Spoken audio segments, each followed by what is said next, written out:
Hey folks, welcome back. Today I'm bringing you a little bit more Humankind because the Achilles update has just released.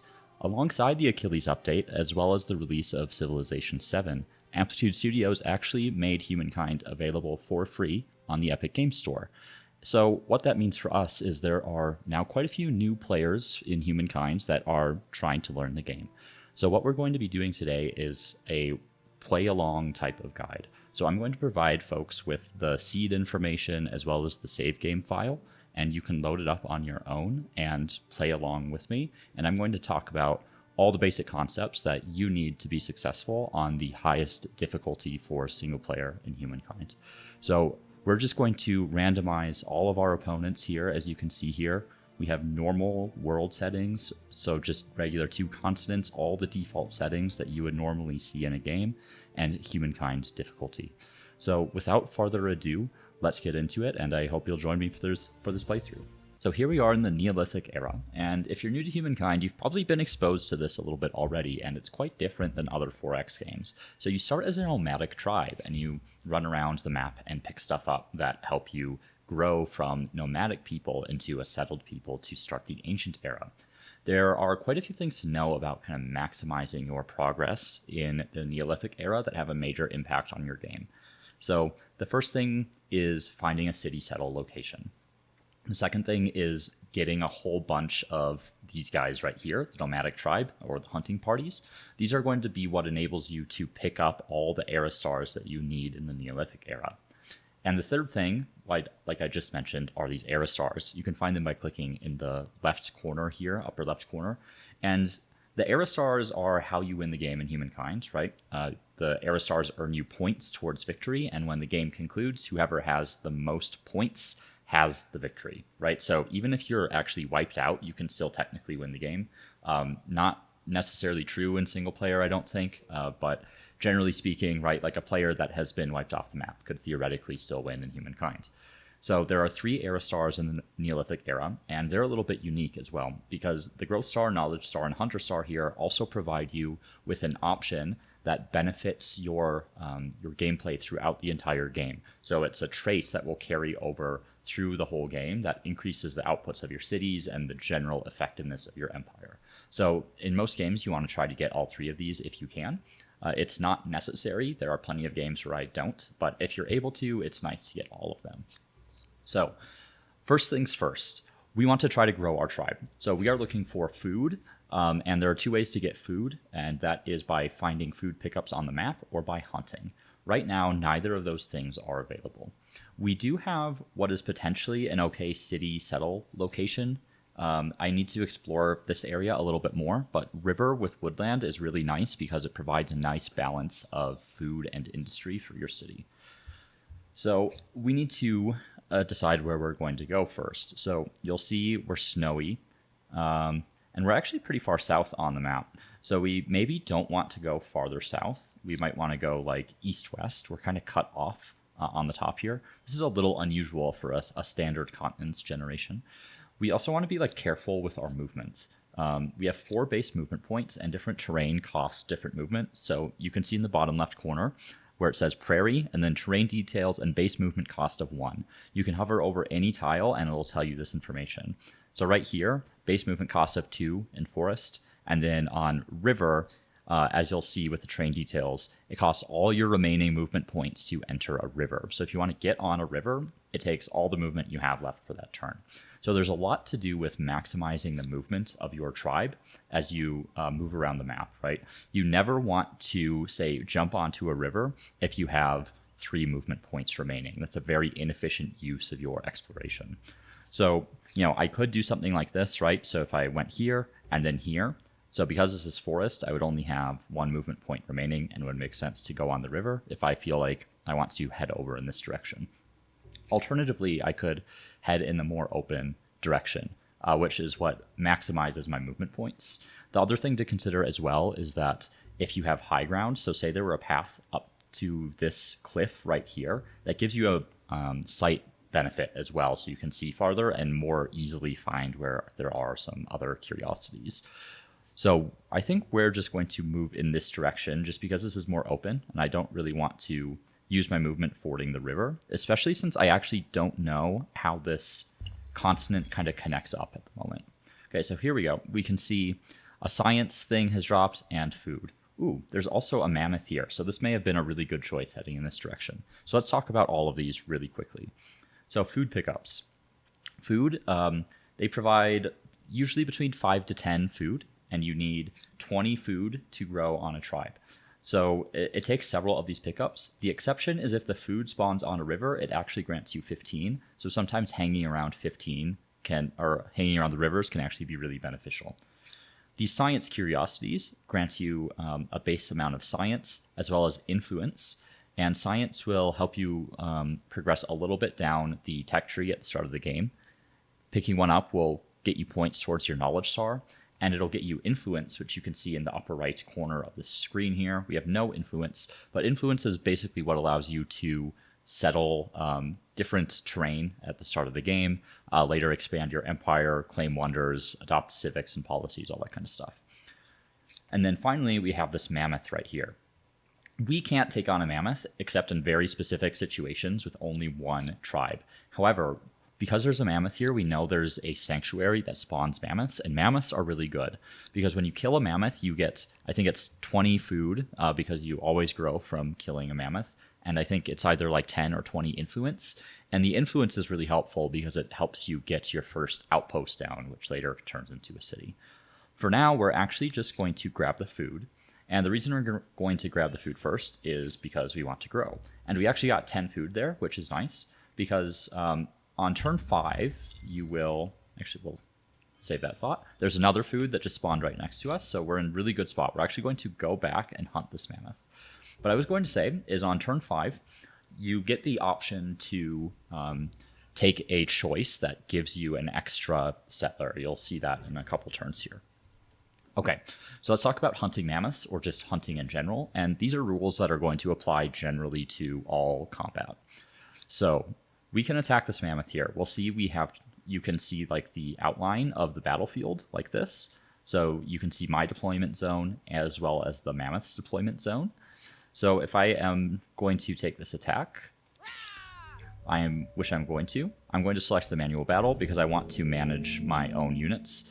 Generally, the automatic battle is not particularly effective.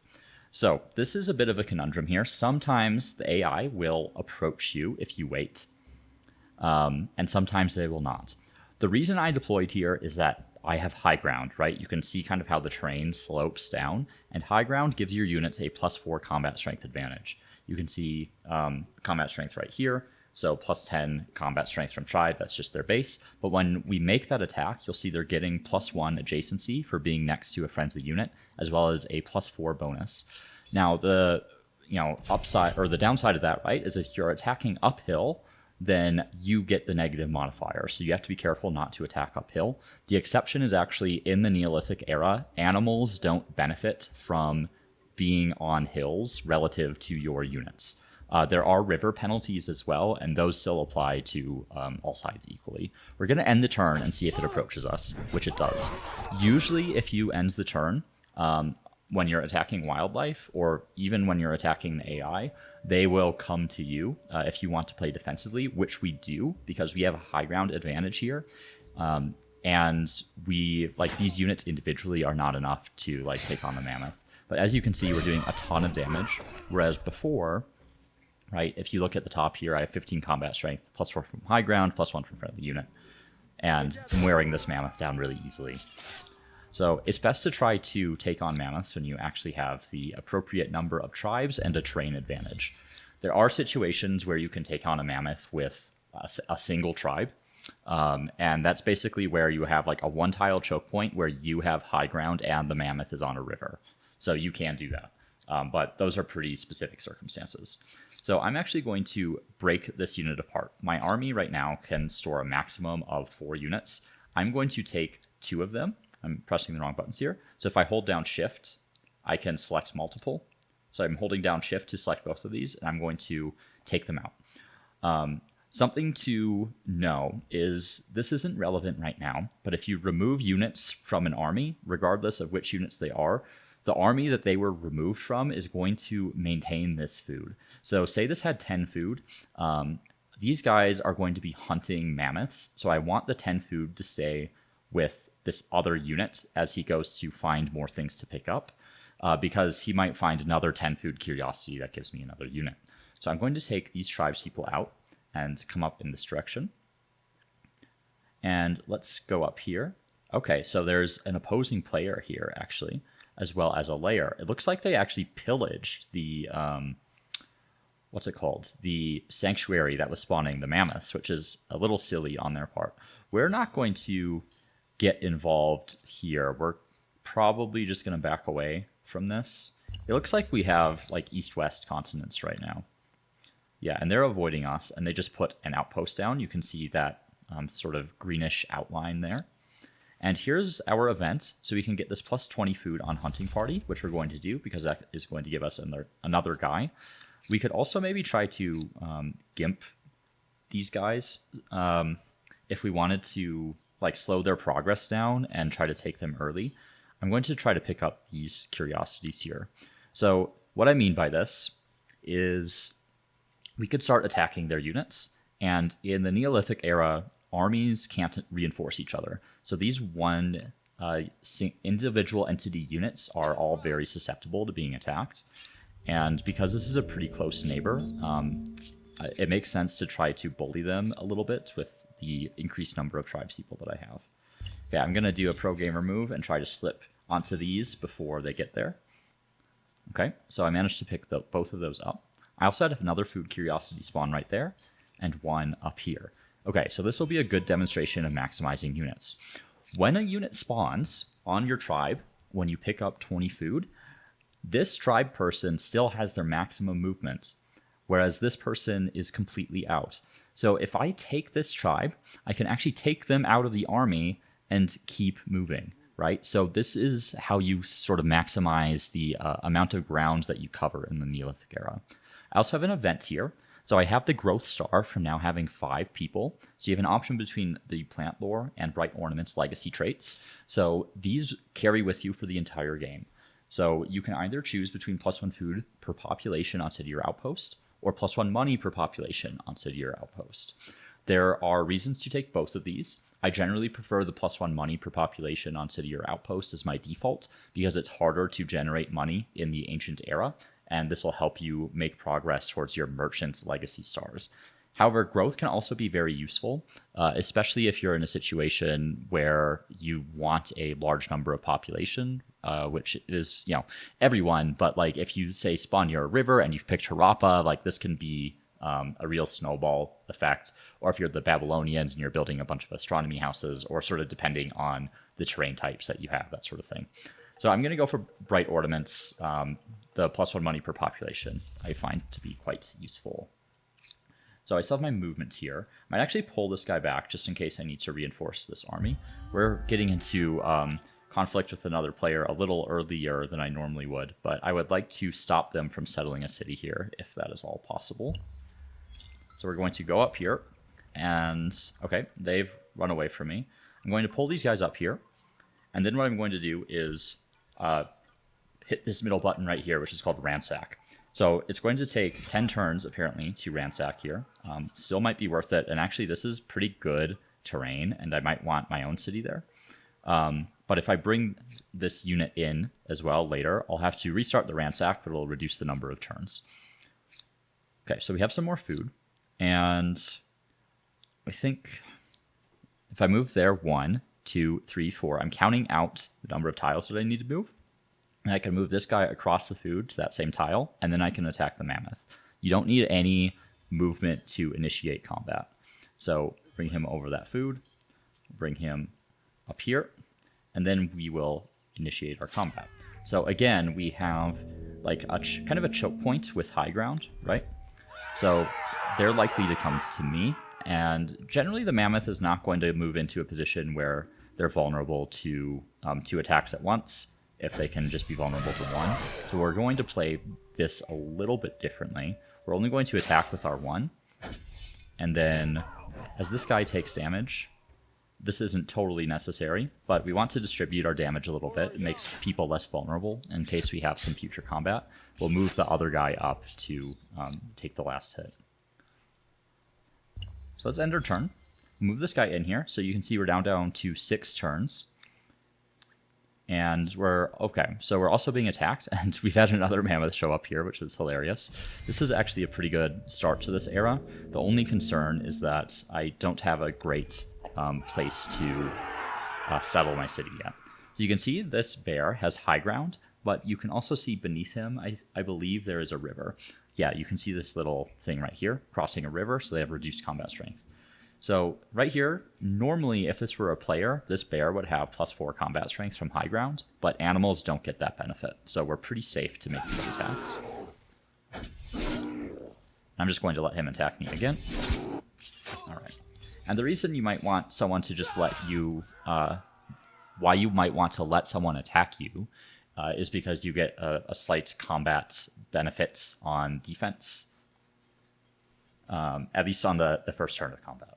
So I'm actually going to take this tribe out. Something you should know about, like, if this guy gets involved in, or gets stuck in this battle, right? Even if he's a separate unit, he's going to lose his movement.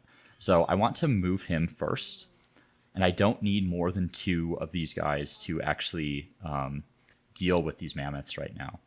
So my plan is to keep 2 units here, 2 healthy units, and we can just farm the mammoths here and get a bunch of influence and food this way.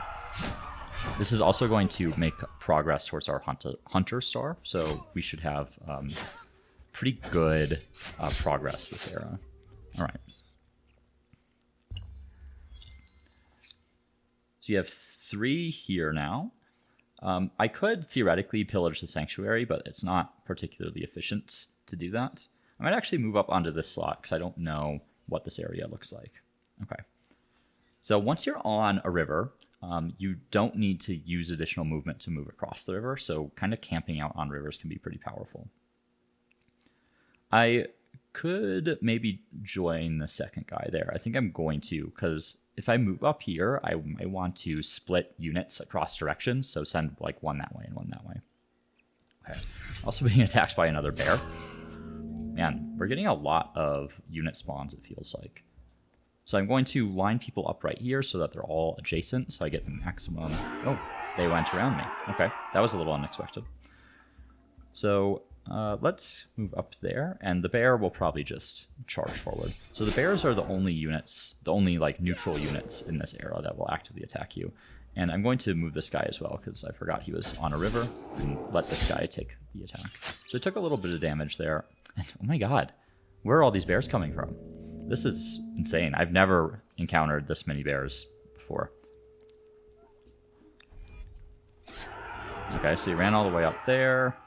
This is kind of difficult terrain to manage this many units. I don't know where he's going to go, so I think I'm going to like split these guys up a little bit. Okay. And then if I move this unit here and this unit here, we can do what's called a rear attack. So rear attacks give you +4 combat strength if there's another unit that is like across the unit from each other. So you can see how we're in a line. So I'm going to go ahead and smack that bear. I also probably could have auto-resolved that and it would have been fine.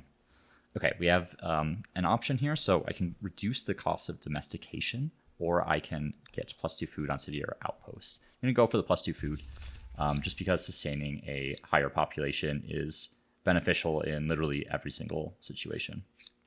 Okay, these guys moving up here.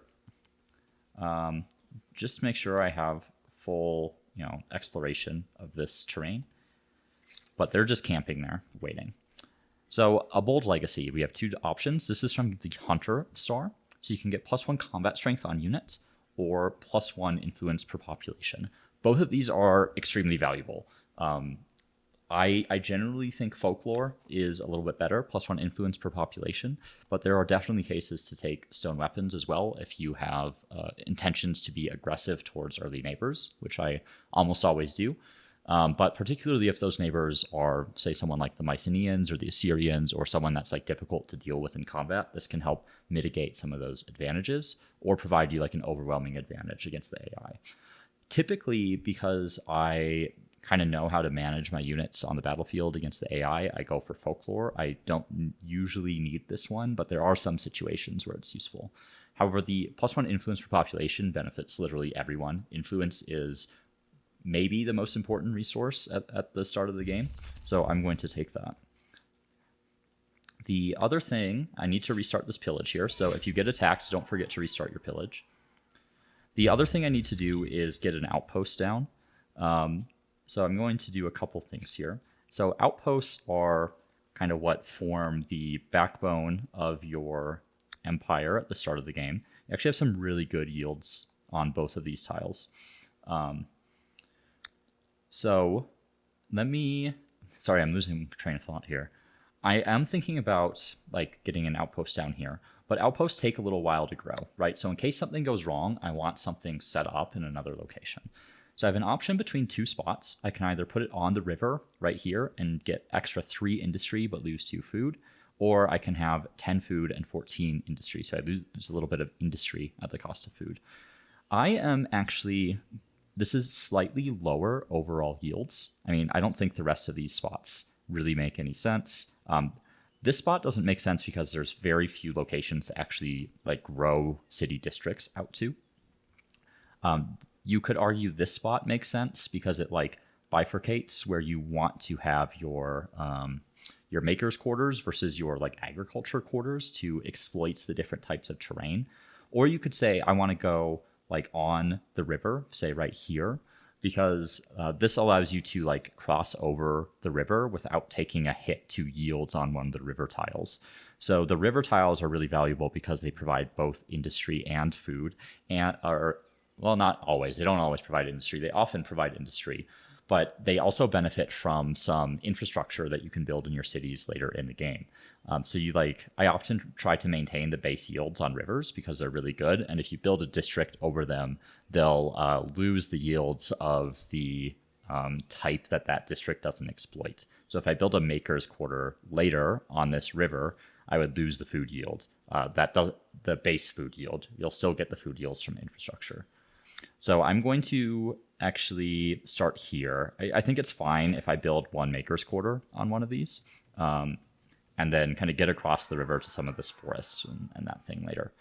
So this is a pretty good settle location. The food is really valuable, as well as industry, two things everyone's familiar with, obviously. Food, though, will help you sustain workers later in the game. Okay, that deer's starting up there. We'll take 1 attack on this because that deer's going to come up onto even terrain. So when I had high ground, I might as well take advantage of that combat benefit. Okay. Let's save the city development talk for when we actually get to that era. So I haven't seen any more mammoth spawn. Actually, it looks like, okay, the sanctuary is still there. I can also see an island there. Not important for us for the moment. I'm going to break off one of these units just to pick up this curiosity. And that actually got us 3 science. So that's 3 progress towards the knowledge era star. And this is a little bit risky, but I'm having them kind of explore out in this direction. Because I know there are bears, right? Okay, is there a good spot that I could actually... Yeah, so you can see if I hover over this, I will still have some high ground locations to deploy on right, from attacking here. You should remember that different locations allow you to, attacking from different spots affects how the battlefield is oriented, right? So here is a different battlefield than here, so make sure you kind of examine all your options. Before I do that, I do want to move this unit, and this is a little bit inefficient because he had to get off the river, and I probably could have put that outpost down earlier. Also going to move around with this guy. Let's cross this river here because I want to make my way towards this science curiosity. And then over here, we're going to attack from this direction because this puts me in a position where I can deploy units on these 2 pieces of high ground here. And they'll have no way to kind of attack me from even terrain. I could also do something like deploy right here if I really wanted and have them attack me over the river, but generally high ground's a little bit better. So typically they know where you are and they're going to come get you like that. Every once in a while they'll kind of camp out and not attack and you'll have to pursue them. But can't really do anything about that right now. So this is somewhat tricky because I have to move this guy down onto even terrain in order to move this guy forward. I'm going to pull him back, though. They'll usually attack the lower health unit first. And I actually didn't kill him this round, which is fine. So this battle lasts 2 rounds. You can see up here, or 2 turns, rather. There are rounds, so there are 3 rounds in combat on each turn on the map, right? So this will have another set of 3 rounds after I hit the end turn button. Okay, so there's some horses there. So horses can be useful later, particularly for certain cultures. Right now, we don't know what culture we're picking yet. We should take a look at cultures in just a second. A lot of them are going to have been picked already. If you're new, you could turn off exclusive cultures. I don't recommend it. I think it's better to learn the game with exclusive cultures on. Man, there are just mammoths everywhere. And we're also being attacked by another bear, and we'll manual this one really quickly. Actually, let's give myself some adjacency there. Make sure your units are next to each other as much as possible. Every bit of combat strength makes a difference. And finally, we have our last legacy trait. So we can get +1 industry per pop on city, or +1 science per pop on city. So I think a lot of new players will probably make this mistake of doing +1 industry per population in city. There are some cases where this might be feasible. So for instance, if you settle in terrain where it's almost all food and you have very little industry, I would recommend taking Waddle and Daub. However, in every other situation, you should go for the astronomy legacy trait. And this is primarily because in the ancient era, unless you have an emblematic quarter, there's nothing that you can build that actually gets you more science other than a single infrastructure that gives you some extra yield on some of your population. So this is it as far as science in the ancient era. So this is a really important trait to get, because otherwise you're reliant on researchers that you assign. So this really improves your science output. So pretty much always take observers, except in very, very niche scenarios. But I think it's pretty safe to default it to it almost every time that you play. Okay. Oh no, I forgot to continue the thing there, the pillage. I'm actually going to reload really quick. All right, sorry about that little blip. We're back in it. We've got the pillage going, so let's just continue forward like nothing ever happened. So we're going to continue. Oh, okay, we're under attack again twice. We should actually take a look at who is available. Quite a few options. We'll talk about those in a second. Let's resolve these combats really quick.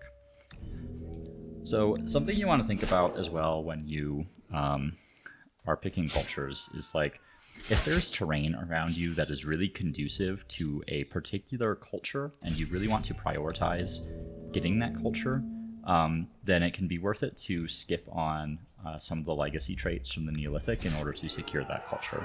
So if you have like a ton of river systems, for instance, the Harappans are a good example of that.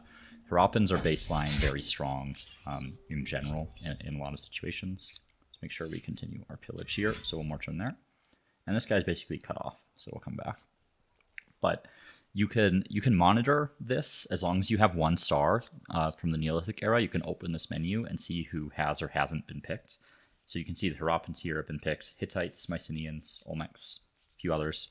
So there are quite a few left still. We'll talk about who we're going to pick in a second here, and kind of some of the thoughts I have about how to decide. There's another player up there as well, a purple player, and they've settled a city. You can see this kind of solid line indicates a city rather than an outpost, which is what we have.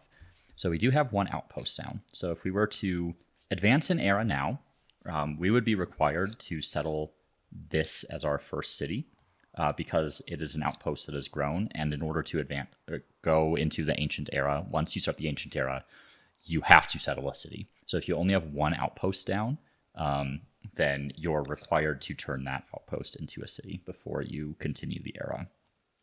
Something to keep in mind in the ancient era, we've generated a lot of influence because of our Neolithic. There were a lot of mammoths, and you have reduced cost claims on territories in the Neolithic compared to later, at least for your first 2 outposts. So at minimum, you want to have put 2 outposts down before you advance. So I think there's a question of whether or not I feel super strongly about a particular culture right now. I am going to try to avoid the DLC cultures, and you'll see, this is saying it's new content. It's not for me, obviously, just because I am playing on a laptop right now that I haven't really played much Humankind on. So these are all DLC cultures. I'm going to try to avoid picking them because I don't know if new players have actually have access to some of these new cultures or if they just have the base game. So I'm going to limit myself to some of the base game cultures for this run. So Egyptians are baseline really strong, just extra industry on tiles producing industry. And then Babylonians, Nubians, Phoenicians, and Zhou are all a little bit more situational. I don't really feel particularly strongly about securing any of the remaining cultures right now. So I am just going to wait another turn because I would like to get one more outpost down before I actually advance. So this pillage has been completed, and I've actually killed them. They have apparently lost all their units. I am going to settle this, and actually putting it on the tile that you previously destroyed an outpost lets you settle that outpost in one turn, so it doesn't need any time to grow. Very funny that I actually eliminated a player there. Sometimes you're able to do that through bullying other players. I wouldn't expect that to be the outcome most games. But if you have the opportunity to do so, then you should do so because it does remove competition from the game. All right. I am just going to settle this outpost as well since I have enough influence to do so. And this will give me kind of a nice forward base against whoever this player is and potentially allow me to expand my territory nicely. I would normally probably pick the Pamanyungan here of the remaining options, but like I said, I'm limiting myself to cultures. So Babylonians are interesting. They're a bit of a slow start. The astronomy house gives you some science, and it exploits food as well as science. You won't find a lot of food exploitations. So as I should talk about what exploitations actually are. Exploitations are like actually these yields here. So when a district says it exploits something, it means it exploits all yields of a certain type on all adjacent tiles. So if I'm looking at the astronomy house as the Babylonians here, you can see if I hover over this, the resource exploitation, it exploits food and it exploits science. So say I settle the city and I build a district right here. Every tile surrounding it, aside from other like city tiles, will be exploited by that tile or by that new district of the relevant types. Food types. So what's interesting, or relevant resource types, I'm tripping on my words here. So if I put the astronomy house right here, for instance, I would get food here, food here, food here, and food here. Alternatively, if I were to build it right here, right, I could get some science adjacency from horses, as well as a couple other food tiles. The other option would be maybe the Egyptians, so extra industry on tile producing industry and reduced district industry cost. Egyptians are a really beginner-friendly culture, in my opinion, just because the industry is really going to power you through a lot of the game. So the extra industry on tile producing industry, if I were to select them, this 2 industry, 1 food tile here would become 3 industry, 1 food. That's about as straightforward of a bonus as it gets. And then the reduced district industry cost is also really nice. And then the Egyptian pyramid here is a solid district. The Nubians are a little bit more situational. They're someone that I like a lot, but you want a situation where you have a lot of luxury resources to really benefit from them. I have a pretty limited number. I have a couple, and they're both decent, but they're not amazing. This silver right here would benefit the Babylonians a lot. And then the Phoenicians, I don't recommend for beginners. They're kind of tough because of the Haven. The Haven, you actually have to like progress down the research tree to unlock, and then you need to spend influence to buy it. It's a bit of a challenging culture to play, especially on higher difficulties if you're new to the game. So I generally don't recommend them, but they can be really powerful if you kind of understand the strategy of how you go through the ages and how you increase some of your food yields. For now, we're probably not going to consider them. But some things I'm looking at, right, when I think about the cultures that I want to pick, the luxuries that are available. Do the luxuries lend themselves to any particular culture, or do the number of luxuries, say, lend themselves to the Nubians? I have this silver here, right? So silver gives you science on research quarter, and this Babylonian astronomy house counts as a research quarter. You can see that kind of under the special effects, counts as farmer's quarter and counts as research quarter. Another consideration is like the river system, right? Usually if I have a lot of rivers, the Harappans or the Pama-Nyong'an are going to be my options. And then finally, like strategics are really important as well. So say you wanted the Assyrians, you have to have horses. So horses are right here. Some other cultures are going to require copper in order to get their special unit.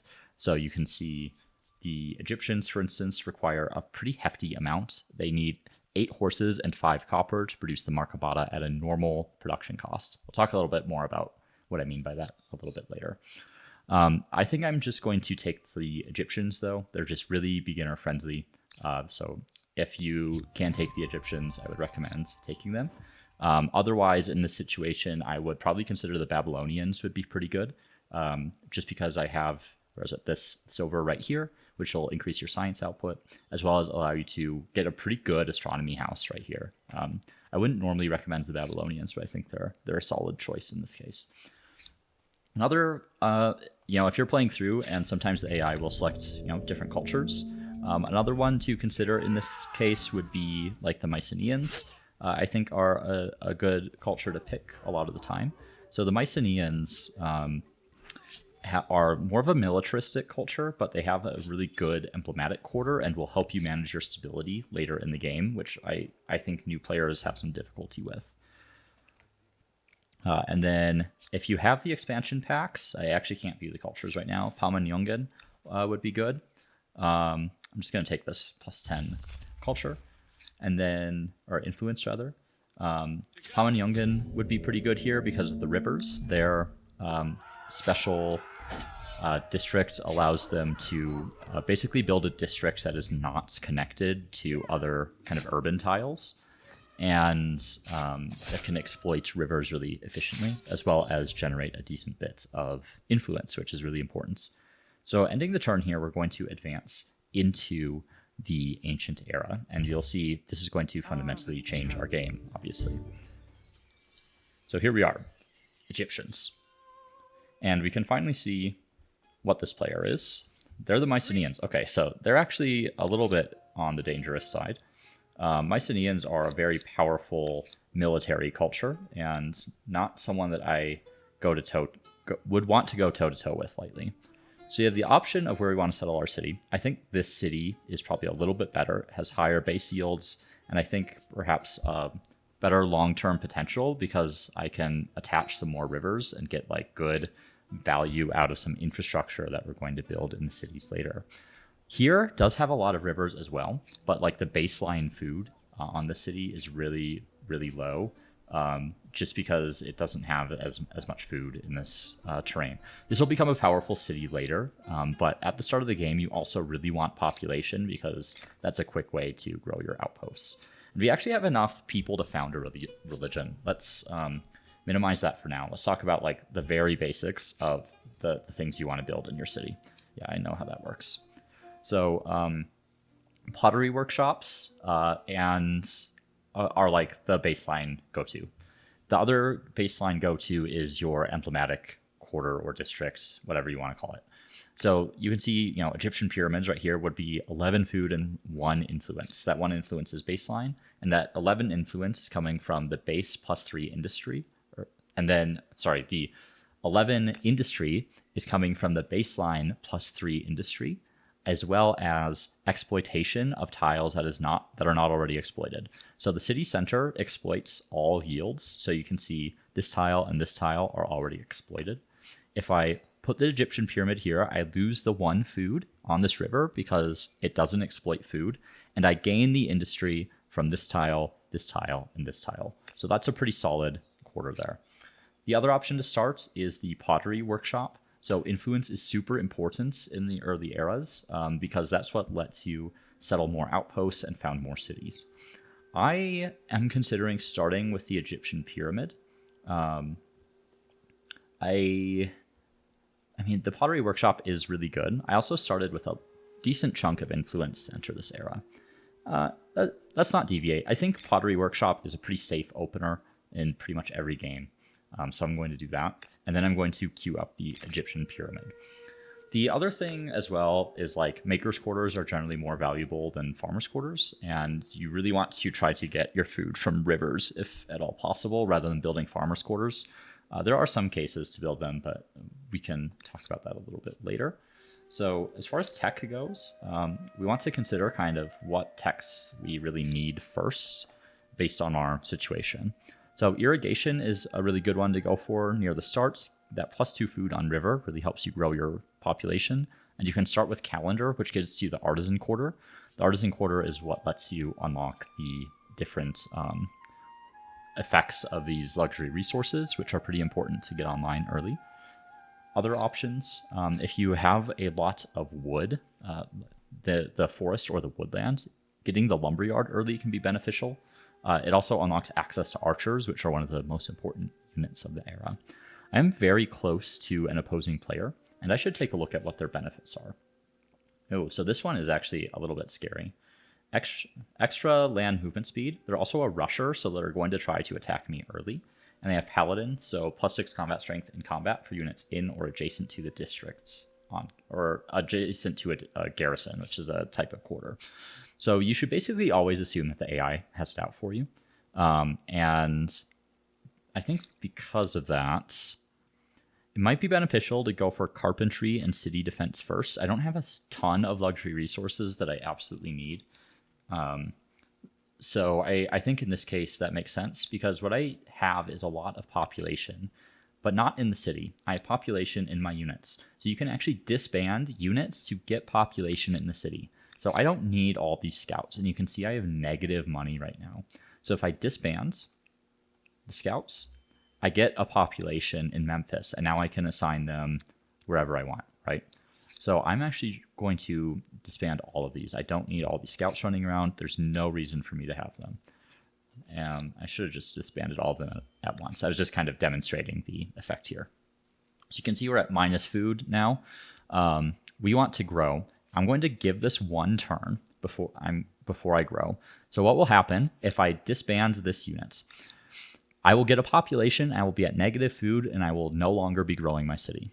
However, if I give this a turn to grow, I'll get a pop from growth, and then I can disband this unit and I'll have 2 more pop rather than 1 more pop. I will start slowly losing population, but I need the population to, for instance, train units, right?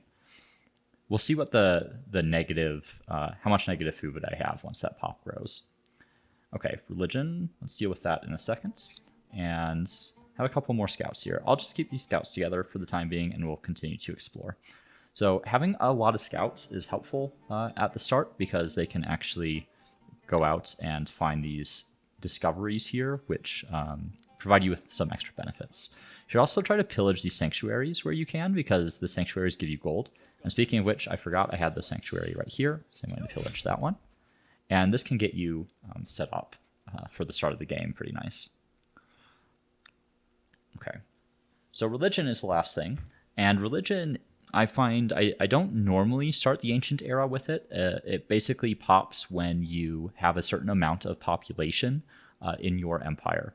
So you have 2 options between +6 faith and +2 faith on main plaza and +2 faith on administrative center. Polytheism is a lot better at the start of the game. Shamanism catches up with it later, but really early faith output matters more than like long-term potential for various reasons. So I typically always take polytheism. So we're going to do that.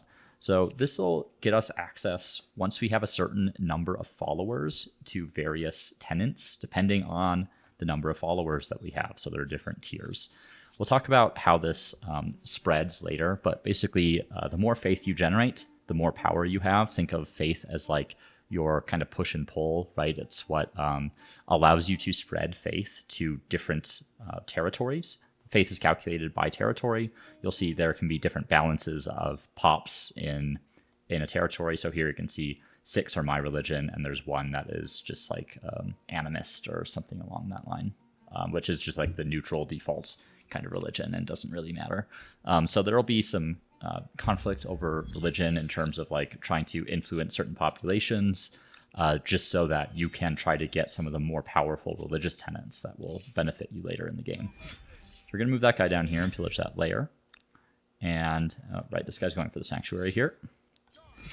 And I want to try to explore up here as much as possible because I want to know what the Mycenaeans are up to. You can see they already have their Cyclopean fortress, which is tough not to crack. We also have our first civics available. We'll chat about that in just a moment.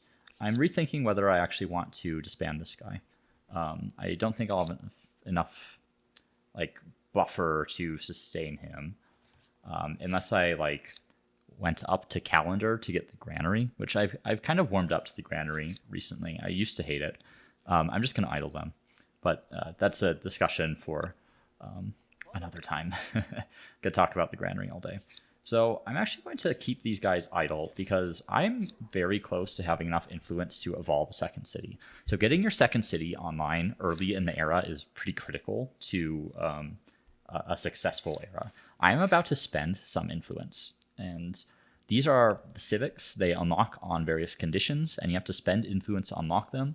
And you get some benefits depending on sort of which option you select, as well as some kind of other effects. So this is the primary effect that you get, but it also moves you along these different axes here. So you have 4 axes of, say, social versus tradition down on the bottom, or innovation versus tradition on the social axis. And you can look at the effects on all the other ones.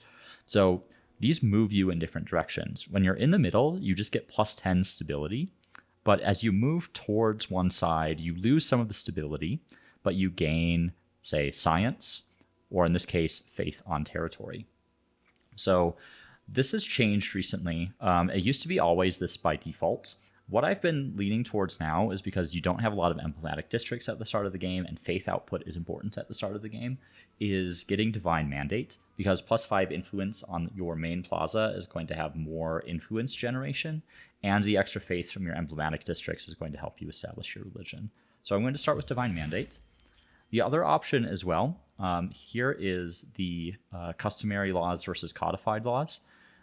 There are cases to take codified laws first, so the reduced attach outpost cost can help you grow your cities a lot faster by attaching different territories. But generally, the create outpost cost is a little bit better, just because it lets you kind of expand far and wide a lot more easily. So I'm going to take that one. So that's going to delay our second city a little bit, but only by a couple turns. And I'm going to just have a bunch of these units hang out and be ready to disband. We also have army composition. We're going to hold on to this one. That civic is not necessary to take at the moment. I've been attacked here, so they're already playing aggressively towards me. So they'll often just go straight for your flag. So if you have a flag, you can kind of reliably count on the AI just like trying to approach it. Sometimes they'll do something like this where they know they can't win, even though they attacked you. But the AI will generally go for the flag if they believe that they can actually win the battle. So you can use that to kind of bait them into bad fights later in the game. Actually, So curiosities can spawn in like any unexplored terrain that is not unexplored. Any like non-visible terrain that isn't in someone's empire. So you can just kind of like pace back and forth with a unit looking for curiosities. So if I just like move up and down over here, there's a chance that I will find something which will generate me a little bit of influence or gold or whatever it is. You can find free units. In that case, I got 40 gold. And possible I would like to settle another outpost down here. So I'm just going to idle them there. They're also attacking me again. So this is actually not bad for me because what this is doing is generating war support. Okay, they're actually coming for me, which is interesting. Oh yeah, they have Paladin, don't they? So that +8 from districts is going to be really challenging. So what I actually need to do is pull back. They have higher combat strength even though they're attacking uphill. But if I pull my units away, they'll no longer benefit from this garrison, which is their emblematic district. So if I'm going to play aggressively against them, I need to be really careful because that Cyclopean fortress plus the Promicoi, which are the Mycenaean emblematic units, plus that Paladin trait is going to be really, really challenging to overcome. Okay, I have enough influence for my second city, so I'm just going to go ahead and evolve this outpost here. It's just that button that I clicked. And again, we're just going to start with Pottery Workshop, and then we're going to go into a Egyptian pyramid. I'll just put it right there. We'll lose some food, but it's fine. There is a case for maybe like putting it, say, down here. And that way, if I attach this territory to the city later, then this will benefit from, this will scoop up this tile as well, right? And get me a little bit of extra industry. So that way I wouldn't lose the food on this tile. That is an option. And how much? I only have 12. So I think that might be an option that I take, actually. So slight short-term inefficiency in order for some long-term benefits. And actually, let's bring this guy down this way, because I think I would like to scoop up this territory as well so that I can attach it to Thebes later. And I'm going to disband a couple of these scouts into Thebes. And I think, okay, I should be able to support all of them, I think. So you can run a slight food deficit without losing any population. I think it can support up to like -8. And actually I forgot to distribute some of my workers. So generally, sustaining just high population is desirable for a couple reasons. Population by default actually generates influence in the city. So if you have high stability, you get +2 influence for population. And if you have like medium stability, between 35 and 90%, you get +1 influence per population. And then the population also supports your output. So I can move these specialists around between these different outputs to get myself different things. I'm actually going to put people onto science. Science is very important at the start of the game, so you can get down the tech tree. And because I am both like feeling threatened by this player and would like to knock them out as early as possible because of their proximity and relatively high threats, I am going to start on the city defense so that I can start building warriors. So I have an option here of different things. They just affect my axis. I'm going to go for the collectivism one. Collectivism gives you some extra benefits towards, industry. So +5% towards industry. And then +10% if you get to the second tier of it. Okay. Sage down there would be really nice, actually. That scout can keep exploring. So we really need to expand our exploration and start figuring out where everyone is. So a couple priorities for settling districts now, or settling outposts, is the luxury resources. So like this dye right here, as well as the sage. The luxuries have global impacts on your empire. So if you look at the cumulative effect, +2 food per stage on administrative center, that is the effects that you get from every sage after the first sage. And then the diversification effect is the effects that you get from your very first of that resource. So in this case, the first sage that I get gives me +5 stability on all cities and +3 food on administrative centers.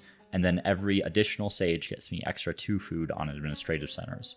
So you can see right here, there's that 2. So that means there is 2 sage here. So the net effect of getting the sage would be +5 stability on all cities and +5 food on administrative centers. And administrative centers include your attached districts, right? So you can settle outposts and later attach them to your cities. And that's what it refers to with administrative centers. Also under attack here,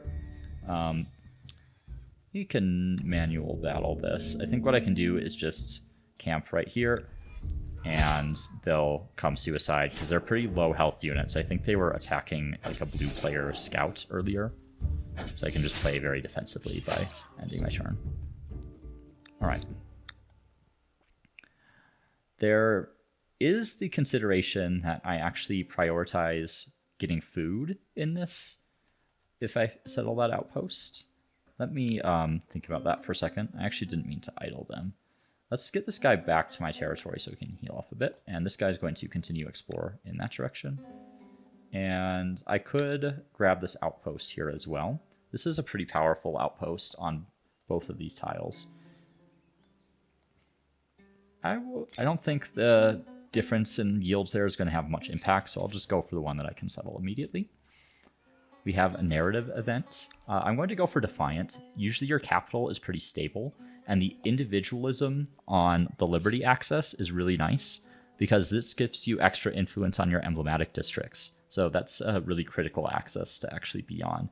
I find the other side of this, the +8 or +4 stability on garrison, +8 stability on garrison, can be good, but you don't need it until later in the game if you're pursuing like a garrison stability strategy. Okay, so we've completed our districts and our like infrastructure that we need. So what's next? Often I will recommend Maker's Quarters, and especially with the Egyptians, it's really good. So you want to kind of have like some baseline industry so that you actually produce things effectively. Could go for a lumber yard, but that's a later option and is more expensive than the Maker's Quarter and gives me lower outputs. But this will change later. This can be a very powerful infrastructure. I could go for an Obelisk of the Gods, which would give me faith and stability. So stability is, this meter right here, like I referenced before. You want to be at least at medium stability, because if you're below 35%, your city will start to rebel. It's best to be at 90% plus, but you don't have to be, and you'll pretty frequently fall below it if you're developing your cities appropriately. We're going to go for the Maker's Quarter because +14 industry is super efficient, and it will give us a little bit of room to add more people into the industry area here later. We could also go for a Farmer's Quarter, right, to increase the number of farmers that we have.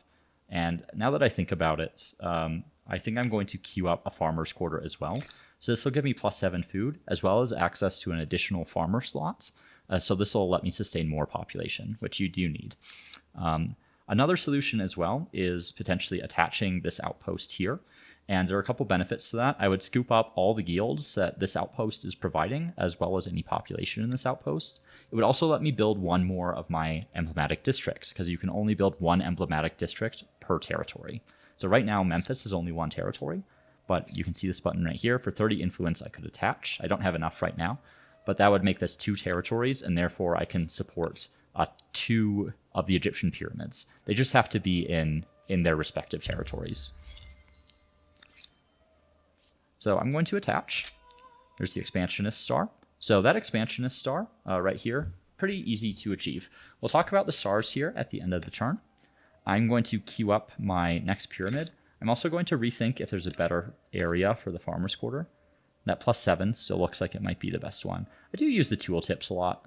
You can't always rely on those tooltips, but they're pretty helpful for actually determining where you want to put your districts most of the time. I'm going to take this person off money and put them on science for the time being. And down here, I think that still looks okay. I'm just going to use this button to skip my turn on the scout so that I don't forget he's here. If I put them on idle, it'll skip kind of my notifications on him. However, if I put skip, it'll remind me on the next turn. And I would like to settle an outpost there, which is why I am skipping rather than idling him. I also noticed there's a discovery on that tile there, so I'm going to move that guy back. I've also met another player right here, the Zhou. They're definitely not as much of a threat as the blue player is. I'm kind of like cut off a little bit here. I can't really get past them at the moment because of the number of rivers there. Now tech. We're going to scoop up calendar and then go into irrigation so we can really start improving our population. So those are very high priority techs in this era, even though I focused on a couple others first. I do have the option to rush production because of the amount of gold that I have, so you can instantly complete a district by buying it out. I'm not going to do that. I have pretty limited money at the moment, so we'll kind of keep it idle. This is the star menu. We've looked at this before, and I'm going to kind of end on this and pick up from here in the next episode. Stars are, again, how you win the game. And you have a whole bunch of different stars in the era. There's a maximum of 34 or 24 earnable stars. The objective of the game is basically to get as many of these as possible in as many eras as possible, and you do that in different ways. So you have the Builder Stars, which you get by completing districts, Diplomat Stars, which you get by collecting leverage, which we'll have to talk about in another episode, the Aesthete Stars by generating influence, which we've talked a little bit about already, Expansionist Stars by having territories attached to a city, which we've also talked about already, Agrarian Stars from having 24 population and units in your empire, Money Stars, or Merchant Stars, I'll often call them Money Stars, from generating money. Note that pillaging tiles doesn't count towards the Merchant Stars. Scientist Stars are pretty straightforward. It's just based on the number of technologies that you've unlocked in that era. And then the Militarist Stars from destroying units. In ideal era, you are going to balance all of these things. And you want to get as many as possible. So you need to balance yourself both between like an economic game as well as a military game, right? Because you want, say, Militarist Stars, and in later eras, the Expansionist Stars are frequently going to be gated by your ability to wage war against other players. So we're going to be playing a game where we're trying to maximize as many of these stars as possible. Diplomat Stars, Aesthete Stars, and Merchant Stars can be quite tricky in the Ancient Era. Diplomat Stars are difficult for basically the entire game. They're a little bit overtuned, so don't worry if you're like not getting these. But basically the Builder Stars, the Expansionist Stars, and the Agrarian Stars, you should be earning, and the Scientist Stars, you should be getting all three of these stars every single era that you play. The other consideration as well is you have a primary era star. In this case, because we are a builder culture, our builder stars are more valuable than all of our other stars, but they have a higher threshold to obtain them. So it's important to get your primary era stars, and sometimes this can affect which culture you actually want to pick, depending on the difficulty of generating its associated star type. So that's like the little spiel on stars to end this game, and is a bit of a preview about how we're going to be managing for the rest of the game once we get into later episodes. So I just want to thank you all for tuning in. I hope this has been helpful, even if I'm maybe over-explaining some context or some contents for new players. But we're going to continue playing this game. Maybe not the entire game, but enough to like help players really understand some of the basics that you need to know to develop throughout the ages. So appreciate you tuning in. We'll pick this up from this exact spot next time, and I'll see you then.